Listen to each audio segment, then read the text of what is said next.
Christopher Eccleston's Ninth Doctor has been flying solo for three series at Big Finish now.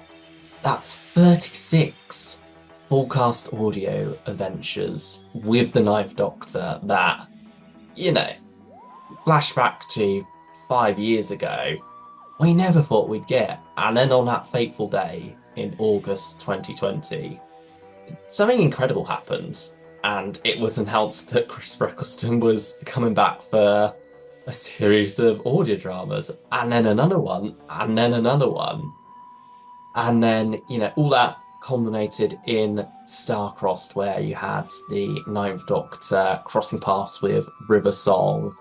And with that release came the announcement that Christopher Eccleston was saying au revoir to depart. We were wondering, what does this mean for the Ninth Doctor adventure?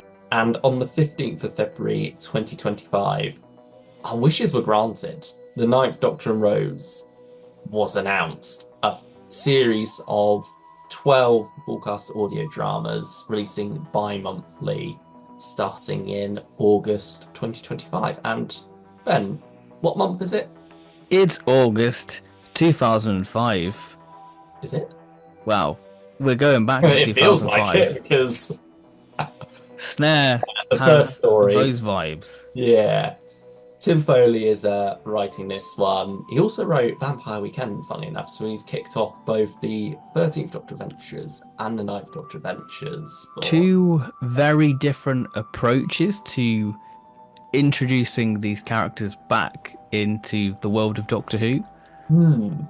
Yeah, because with that one, it was very much a bombastic opener. It's a Hindu, it's all going on, and it's much more of a series opener because it gets to exist in between Series 12 and Flux, whereas this is taking place after Father's Day. Rose has just been through some pretty heavy trauma there, digging up some old trauma and then piling some new trauma on top, just to be sure. And so she wants a little pause in her travels with the doctor, just to go home for a bit of recuperation alongside her mother, Jackie. She's not quite ready to talk about it with her yet because you've got that fantastic scene, brilliantly played by Billie Piper and Camille Caudry in Bad Wolf and the Parting of the Ways, Hmm. where she talks about seeing her dad at last. But here instead, they're just taking it slow for a bit. And the Ninth Doctor, at this point in his relationship with Rose, has decided maybe it's worth sticking around for a little bit, letting her have this time.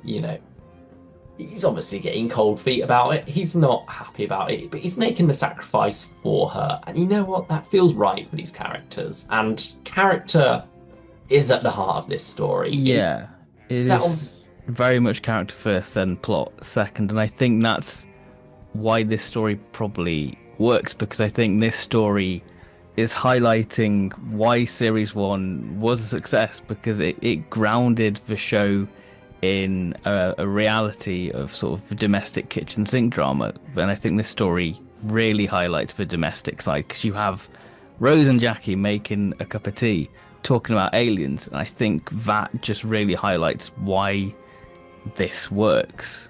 Hmm. It's funny because it's audio drama. It's the go anywhere, do anything format. The limit is the listener's imagination in a way. There's no budget in that sense. And yet this feels, in a way, lower budget potentially than anything Series 1 did just in the fact that it's all set within the Powell estate. I mean, Mhm. there's a bit of some freaky visuals within there, but the feel of it is even more kitchen sink, even Yeah. more, cozy. It's all set within one night. You've got Jackie going around in her dressing gown and some pom-poms on her. Hmm. There's, there's a real, just a nice vibe about this story. I think it shows that the Powell estate is very much a character of those first 2 years of Doctor Who Mm. coming back. Really, it shows that it's this lived-in, breathed-in world. It's this whole sort of microcosm world, isn't it? Where you have little Kevin and all that sort of stuff. It just feels so right for what Russell wanted to do with the show, Hmm. really. Yeah. So the story is about little Kevin here. It's one of Rose's old friends that she grew up with. He's moved away from the Powell estate, but his dad has recently passed, so he's come back to, clear out his flat, dig up some old memories of his own that he'd rather forget, and in that process discovers some weird plants growing in his dad's bathroom. I think this is a real wonderful idea, though, isn't it? I think that Hmm. it's a great bit of work for sort of Tim Foley going, this is a perfect example of the Doctor and Rose's worlds colliding. That you have this Yeah. alien jungle being the Doctor's world, and then you have the domestic side of this sort of carpet and armchairs being with inside this jungle. It just feels like a nice fusion of the Doctor and Rose's world sort of trying to force each other to be together.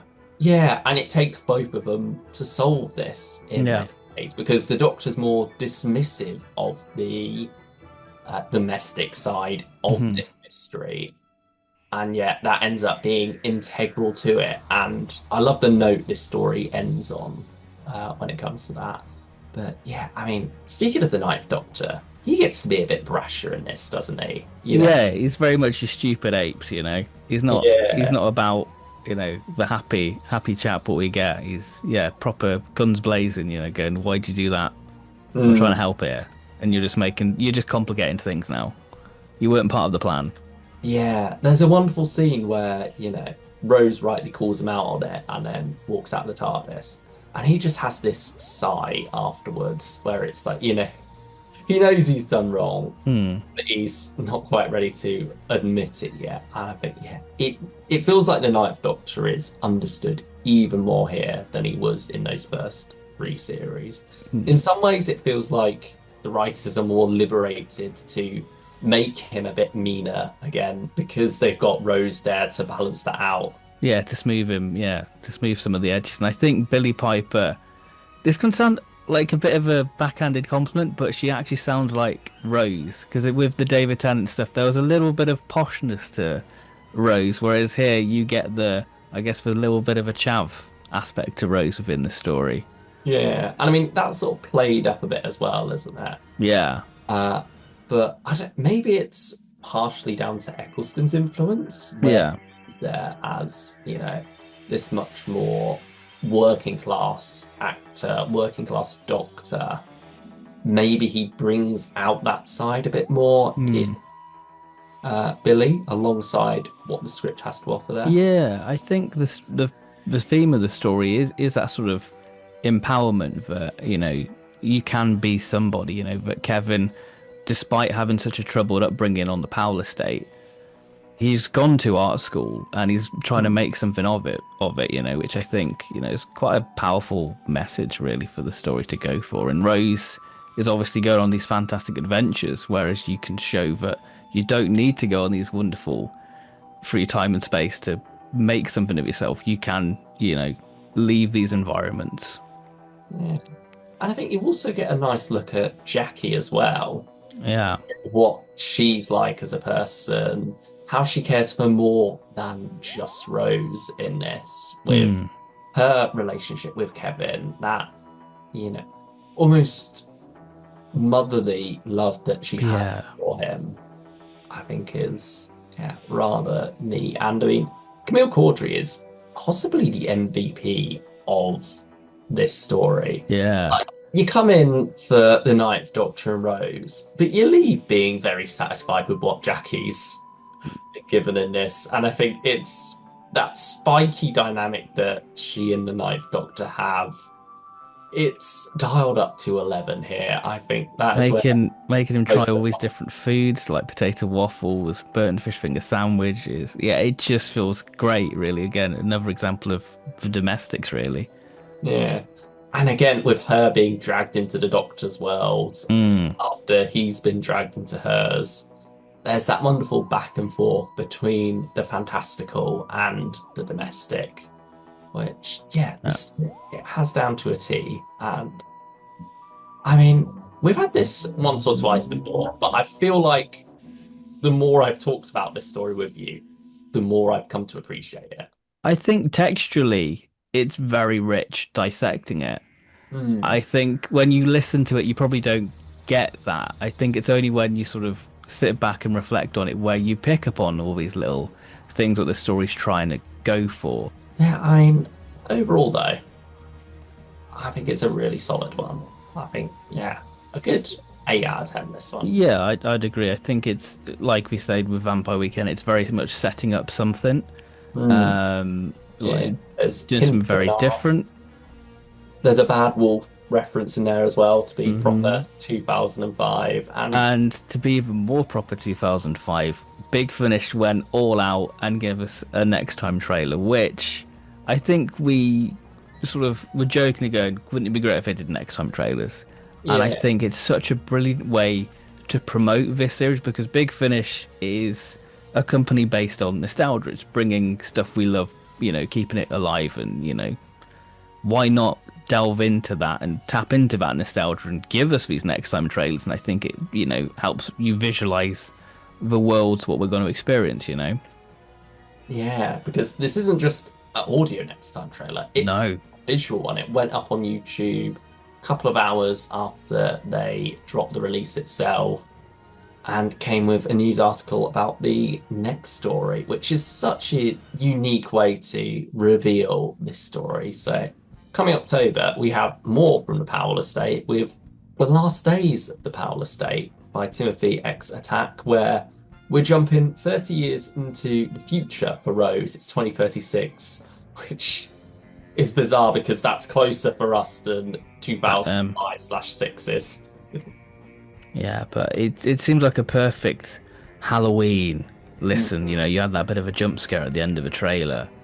Yeah, Yeah, it I think just it's oozes, that sort of horror you'd get in the Russell era. Yeah, I'm really looking forward to this one. I love that urban horror aspect Mm. it has going on, and this ancient terror that Mr. Fingers, seems to provoke. It's this idea of if you feel this hand touching your shoulder, don't turn around. It's very 2005/6 It's again. that childhood Russell. fear, isn't it? Yeah.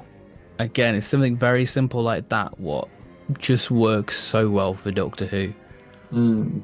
And the idea of those visuals in the Powell estate, but not as we know it, it's Hmm now abandoned, it's decaying, it's that liminal space. I think this one has a lot of potential. Yeah, I think we're on to a winner with it. Yeah, I really hope it delivers. Roll on October, and yeah, Ninth Doctor and Rose. Are back. Yeah, bloody good start, and long may it continue, because we've got 2 years of this, so Mm. let's strap in. It's gonna be a trip of a lifetime. It is indeed. Thank you all for joining us on this little part of it. And yeah, we'll see you all next time. Share what you thought of Snare in the comments below. Share what you thought of that next time trailer and the last days of the Powell Estate in the comments below. Leave a like if you've enjoyed. Yeah, we'll see you next time, I think. And we'll see you then. Yeah, next time indeed. Bye.